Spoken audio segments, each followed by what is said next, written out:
मला हे सगळं नाकामुळे आपण वास घेऊ शकतो. काय करतो आपण नाकाने? वास घेतो का नाही? फुलांचा, भाजीचा.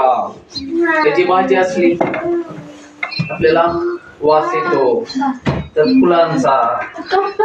आणि हे मेलेलं असलं की वास घाण येतो. कशाने समजतं आपल्याला? कशाने?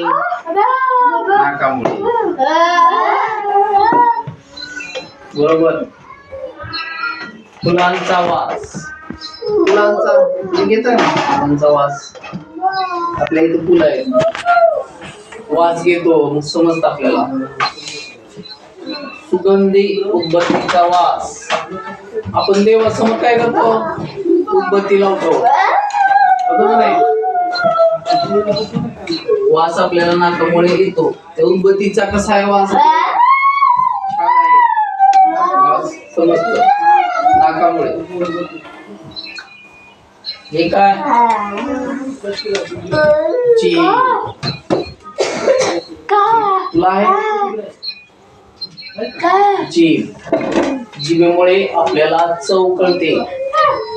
जिभेमुळे काय कळतं आपल्याला? चव, गोड, तिखट. समजते का नाही?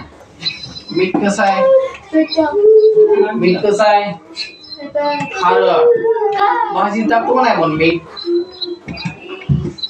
किंवा चहा पितो, चहामध्ये साखर टाकतो, आपल्याला समजतंय जिभेमुळे चव चांगली. मीठ खारट लागते. कुठे टाकतो आपण मीठ? भाजीत.